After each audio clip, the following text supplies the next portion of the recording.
Om Mani Padme Hum is a six-syllable Tibetan Buddhist mantra.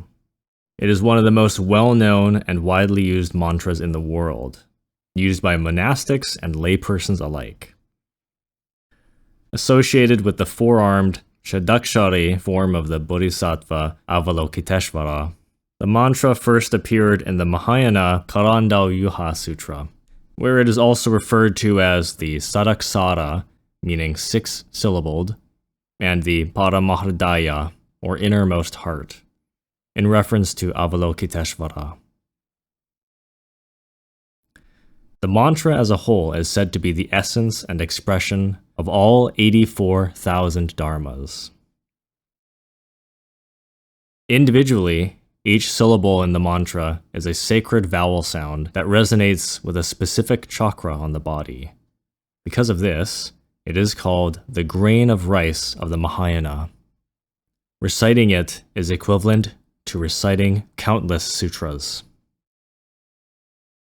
Om. This is the primordial vibration of the universe. It is the source of existence, the source of creation, the essence of consciousness. Because of the capacity for love that this sound carries, it helps to eliminate pride and all other defilements. Om vibrates at the samsaric level of the gods. Mani. This means jewel or bead in Sanskrit. In the context of the mantra, it represents the wish to attain enlightenment, which in the Dhamma is considered the most precious jewel. Padme. This means lotus in Sanskrit. The lotus is a symbol of purity and is often associated with spiritual awakening. An open lotus symbolizes the full development of the heart center and cosmic virtues. Hum. This represents the spirit of enlightenment. It is the integration of compassion and wisdom, or conscious intelligence. The sound hum helps to dissolve attachments to aggression and hatred. Hum also refers to that which is steadfast and unshakable. As a whole, the mantra can be translated almost literally to mean praise to the jewel in the lotus, or praise to the jewel and the lotus. Chanting this mantra opens the heart chakra and invokes the power of compassionate love and wisdom from the bodhisattvas Chenrezig and Avalokiteshvara. Like all authentic mantras and prayers, this mantra can be used in meditation, either as the subject of study or as a grounding anchor for concentration, protection, and the cultivation of love. The repetition of the mantra has a purifying and enlivening effect on all the levels of being, body, mind, and soul. It can be practiced all day and all night, from moment to moment, in order to develop unbroken mindfulness. All mantras are effective when vocalized, become more powerful when whispered or uttered under the breath, and are most effective and powerful when recited silently in the mind. The Kāraṇḍavyūha Sutra states that the recitation of this mantra is a means to liberation, claiming that whoever knows the mantra will know liberation as a fully enlightened Buddha. Since the Paramahrdaya is the innermost heart of Avalokiteshvara, it is therefore a means of entering into the presence of Avalokiteshvara and borrowing some of his power.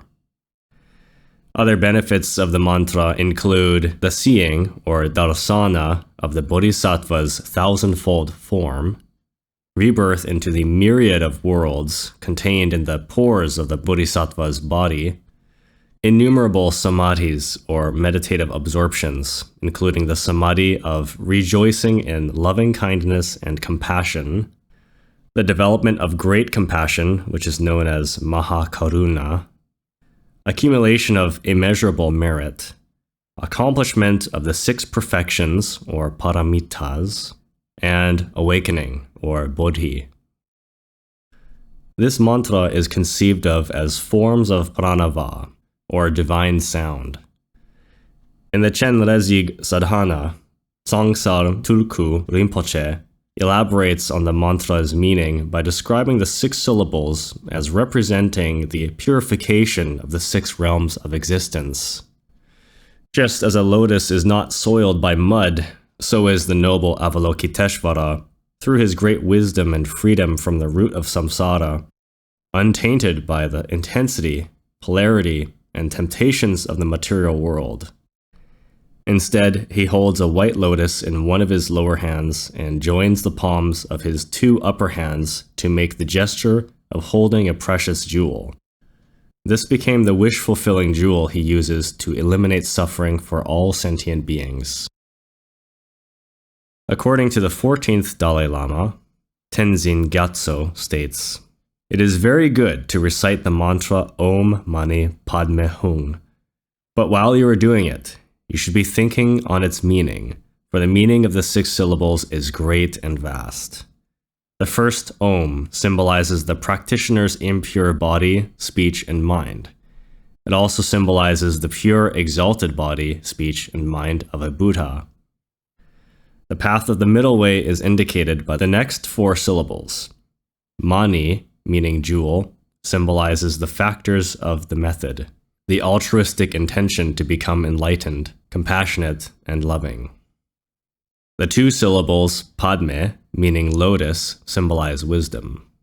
Purity must be achieved by an indivisible unity of method and wisdom, symbolized by the final syllable, Hung, which indicates indivisibility.